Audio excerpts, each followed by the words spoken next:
figure we can try this out and see if we can come up with a really good video outline or story together just by chatting about it. Yes, let's do it. Do whatever you want. Do you want to share something or do you want to just talk through it? No, I just want to talk through it. Okay, perfect. So tell me an idea or maybe a couple ideas that you think would make for a good video explainer. Like, what are some questions or topics that you've been curious about lately? Okay, rats in New York City. Okay, what about rats? Why are there so many? Why are there so many rats in New York City? Like who's working on it?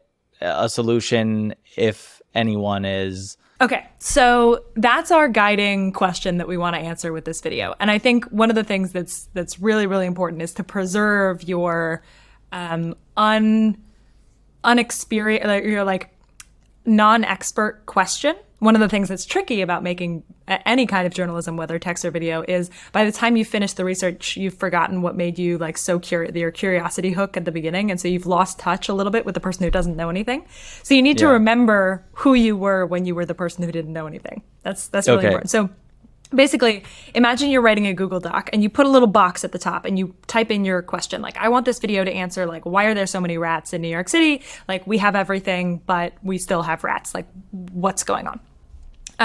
Maybe that becomes your like subject and thumbnail. Like you think about the way that you would help people get into your story right there at the beginning. Love that. So now we're in the process of making a video. We're like on this journey. Do you have to be emotionally detached from the issue? Because that's very much not the case here. No. In fact, one of the most interesting parts of going independent has been playing with that line. Like I used to speak much more from the explainer voice because that was appropriate when I was at a media Working company. For someone else, yeah. But now, like that artificial womb episode that I mentioned happened to occur during a time period when I had to get surgery on my own, on my left ovary to preserve my fertility, which is a longer story. I'm totally fine now.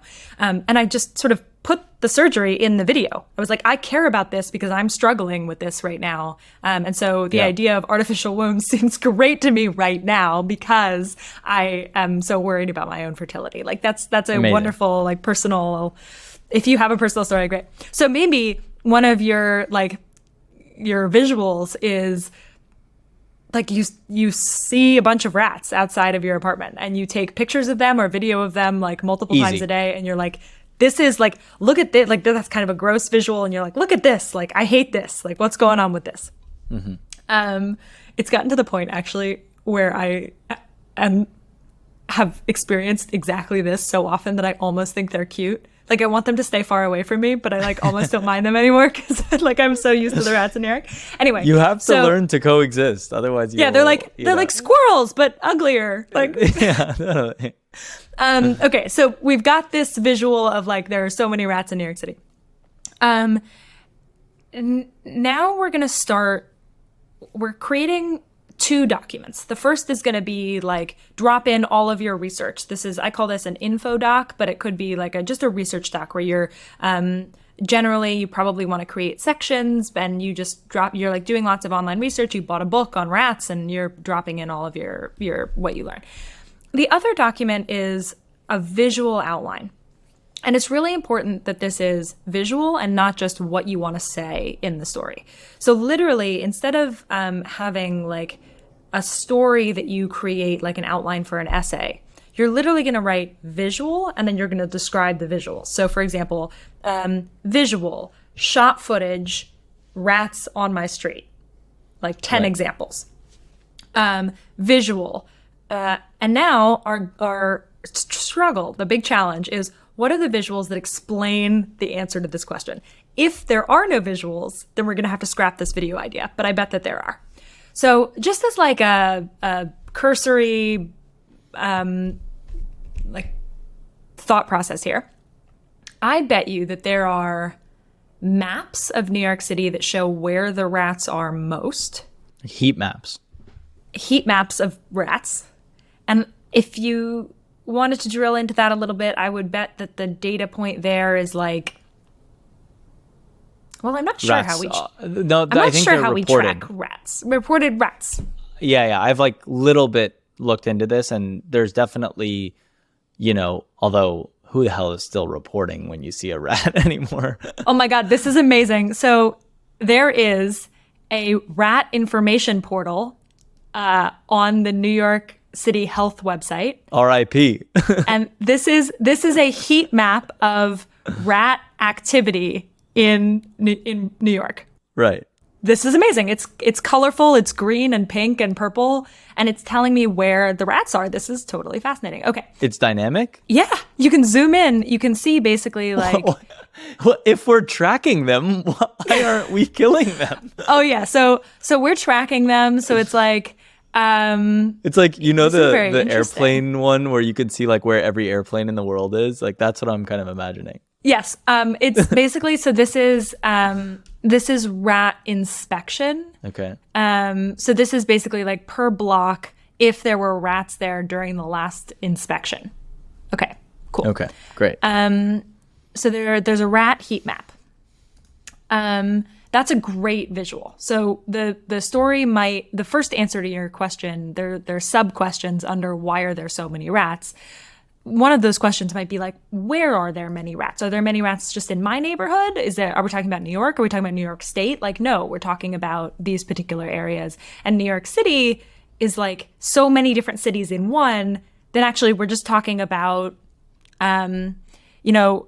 maybe my suspicion is that Brooklyn has more than New York. Like, oh, that's not true. Totally. Maybe it's areas with lots of restaurants. Like, oh, that's interesting. So there are specific neighborhoods. Yeah, residential versus like Times Square. Interesting. Right. Okay. So this is amazing. There are actually a lot of really incredible maps about rats. Turns out I'm looking this up right now.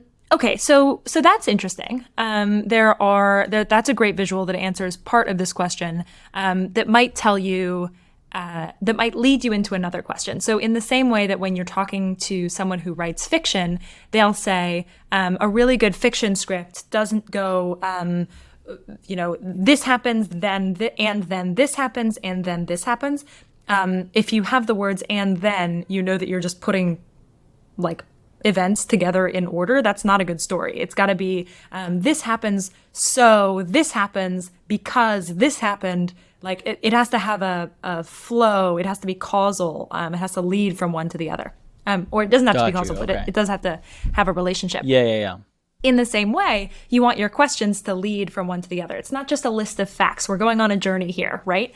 So right. You there found are a ton this, in the West Village. Why? And then you investigate the sort of like. Turns out that it's because this map. I'm looking at this map right now. It's an interactive rat sighting map. This is very interesting, and it shows that they are in neighborhoods with a lot of restaurants. Okay, so that tells me something that like I could have intuited, but it's much better to see in visuals. Restaurants lead to rats. Okay, so then now I want to know like. Do restaurants in all cities lead to rats? Like New York seems to have more of a problem than other cities, right? So maybe we have a comparative like rat maps of different cities in the United States. Like, okay, that's interesting. It also seems to be the case that rat sightings began to go up starting in 2014, which is interesting. There's a big increase starting in 2014. And then there's an even bigger increase during the pandemic. Okay, so why did those things happen? Like maybe it's a temporal. They got a little cocky. Humans were leaving. They also, I forget where I know this, but I happen to know this fact. They moved locations. So if you watch this map and you allow the map, you get enough data so the map evolves over time, you're going to see rats during the 2020, 2021, 2022 move from the neighborhoods with lots of restaurants. The restaurants shut down and all of the residential areas became much more rat friendly because they had all the food. Because people weren't eating out. So now we have some information where like it's actually not restaurants, it's human beings eating. Like, okay, that's very interesting because we saw a change when humans move, the rats move. Okay. So maybe this is leading us into a different answer. Like this visual is answering the question. So the key visual of your story is this rat map. And a couple other visuals come into play on your little outline. So you say, like, on your outline, it's like visual map of rat sightings in New York. And you start with like 2010 to 2014. And you see that there are more and more rats. So New York's population is increasing, rats are increasing. Okay, next visual, rat map again. And so that would be like a data viz, like visual chart, increase of human population in New York. visual data viz increase of rat population in New York. And then you go back to your key visual. Like here's the rat map again. The rat map is going to be from 2014 to 2020. And then visual rat map again, 2020 to 2022. You're going to see this like massive shift, right, to the residential areas. Okay, that's very interesting. And then one of my big questions is what was going on with the trash during the pandemic? Like, where do we put out trash? So maybe now there's a visual map overlay where you overlay where the trash is put out and you overlay the rat map. And you're probably going to see that where the trash is put out, the rats are. And there are different kinds of trash. Part of me would want to chase the rabbit hole of like, why is there even so much trash on the street to begin with? But then that feels like maybe we're veering off too far from the rat thing. I don't think so. I think that you should go where the story takes you. So you're curious, like if the rats moved from restaurants to residential during the 2020s, what caused them to do that? How did they know that the humans were there and not at restaurants? Well, humans were putting out all the food trash. Restaurants weren't putting out any food trash anymore. Humans were, or the people in their apartments were, because we were all ordering in. Yep. So the rats move with the trash. Okay, how do we deal with trash? Turns out that New York deals with trash in like a pretty different way than most other cities, I think. Again, I'm speculating here. This is me doing absolutely no research. Yeah, you take a walk around my neighborhood. Right. I'm pretty confident on that part. So like we see different visuals of how like visual archive how different cities approach their trash. So you see a street, like on trash day, a street in Washington, D.C. looks very different than a street in, Topeka looks very different from a street in New York. Like in New York, we have these like massive piles of trash. Like what the Right. And how often are the trash people coming and why aren't they coming that often? Because it maybe causes traffic and I forget sometimes, but we're on a fucking island. Right. So your first section is a visual story of where the rats are and how that has changed over time. Your second section is a visual story about how New York approaches trash and how that's different from other cities. And your third section, the question that I would love you to tackle in this video is, could we make this better? Like, why is New York so different from other cities? Like, why do we just pile our trash on the street? I made this point to my husband recently. I was like there are other cities where you have those big, basically like containers, not trash cans, but like massive, the back of a truck where they gather all the block's trash and then they take it away every week. Like that's how trash works in a lot of different cities. Maybe they deliver that on a certain day. And, it's a dumpster. That's the word I'm looking for. Thank you. No, it's clearly you've been in New York for a long time. Like other cities have these things, they're like these boxes where you take the bags and you put them in. Oh my God. I'm telling you, there's this juxtaposition of how advanced we are and like tech innovation of the world. San Francisco, ironically, has a huge problem as well. And it's just like... Right. So maybe then you have like visual juxtaposition, like shiny New York buildings and New York trash, like over and over and over again. Yes, my parents are going to be very embarrassed for me because I have not lived in New York my whole life. And I just forgot the word for dumpster. Like I have been here too long. I don't blame you. So now the question is, how could we improve this? Like, why doesn't New York use dumpsters? And this is the part where like a great video deserves some nuance. Like, I bet you that there are a lot of really smart people who deal specifically with trash in New York. Like, for all of the fact that we pile trash on the street, 2 days ago, there was a trash bag that was like broken open and scattered across. I think like a dog got into it, scattered all over my street. Within 3 hours, someone had come and cleaned it up. Like there was not consistent trash scattered all over the street. Like we actually have a pretty good, reliable cleaning system. You can put out furniture and it gets taken to the right place. Like New York Hilarious, has by the way. Like, yeah. I mean, it probably gets taken by a person first, but New York City will take it and deliver it somewhere. Like they have, I'm thinking about like oversized pickup. Like there's a system here. What is that system? Who developed that system? Like you probably have a flow chart of your visual here where it's like, if this, then that, like here are the departments that work on this. Like here's the analysis of why New York trash works this way. Maybe it's because we're on an island. Like, I don't know. Maybe it's because we actually have small streets. We're a pretty old city, especially in the lower parts of Manhattan. Like, why are we so different? So now you've taken me on a journey through why are there so many rats in New York City, through an explainer about the systems of trash that cause rats and how they're like, here's another solution that we could approach. We're not doing this correctly. Maybe that's your last take. But you also gain an appreciation for like, there are hundreds of people who think about just trash in New York City. And like the trash people that take it away are like valiant workers who are doing an incredible service for the people in New York. Like you have an appreciation for them, but you also have an appreciation for like the problem that they're facing. And the problem is rats. Yeah. If it was so easy, it would have been solved by now. There's people working on it. And the question is more, with all the professionals and smart people and technology that we have, how is this thing still such a problem? And also a side thing I think would be a cool little rabbit hole to chase down is reproduction. Like, are these rats each just having hundreds of babies, and so that's why it's growing so much? Right, and I bet your visual there, that's actually a section that I was thinking about as well. I have an idea for a visual there. What is it? What is it? I was gonna say, you ever see two rats in the subway like getting after it? Yes, right. So visual, like rats fucking in the subway, and then like visual, like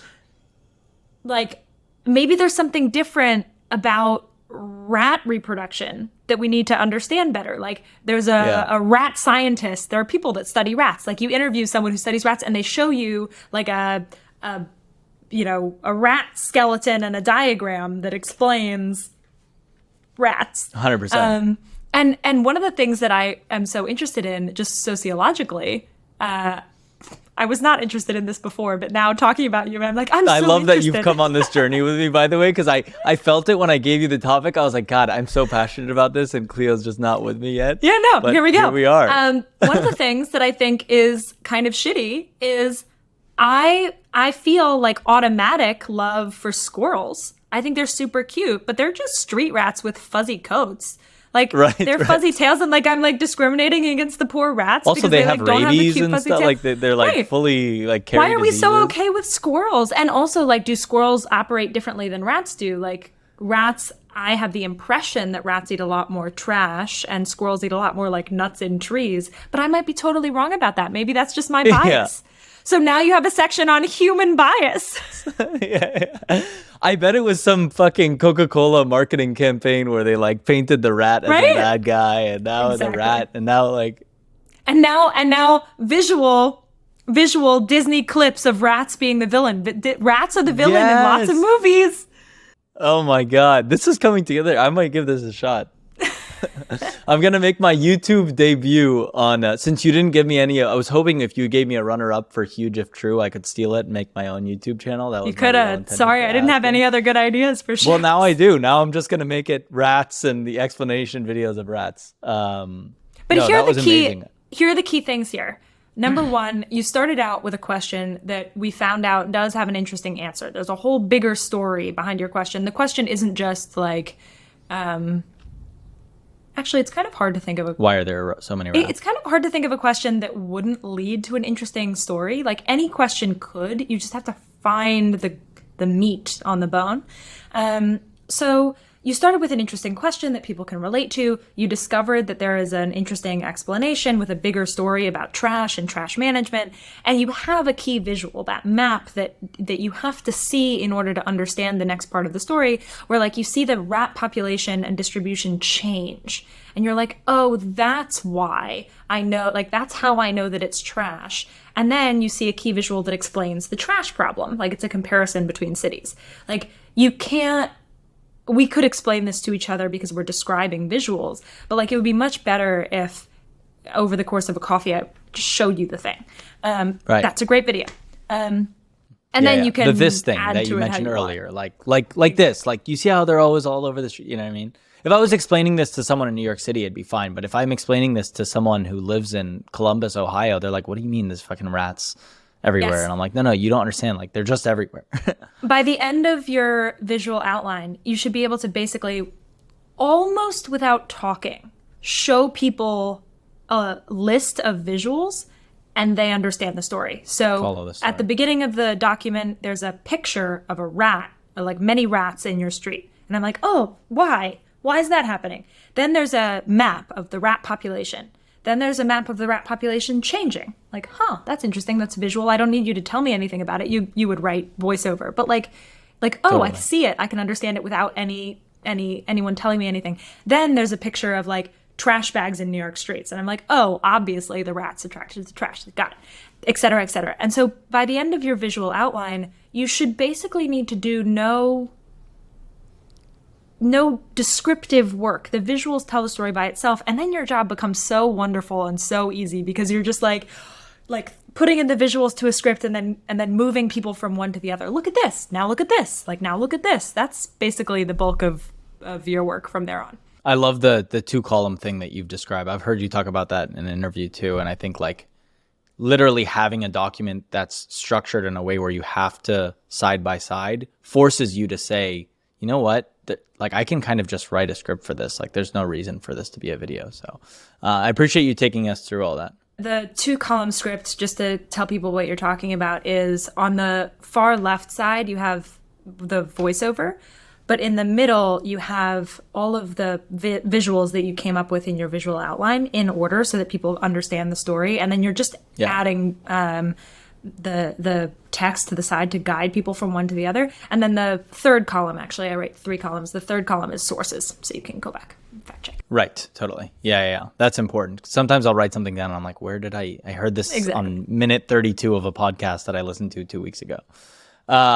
Cleo, this has been awesome. Seriously, like one of my favorite lessons. Obviously I'm biased here, but I was a little nervous about this because I was like, how do I interview Cleo without making it obvious and just like into basically a coaching session for you to teach me how to like eventually have your job, because like that's kind of what I'm even working towards. I mean, you already have it. Like, yeah, sort of. I have more like the Vox version where you were working with Netflix and helping a company produce. So that's kind of where I spend most of my time, and it's awesome. But I hope I kept this broad enough for people to relate to, and hopefully people take away. I know for me, like the storytelling part, and I appreciate you. I know it's not easy to like do this kind of on the spot, or maybe it is, but in any case, it was helpful to go through it with one of my ideas.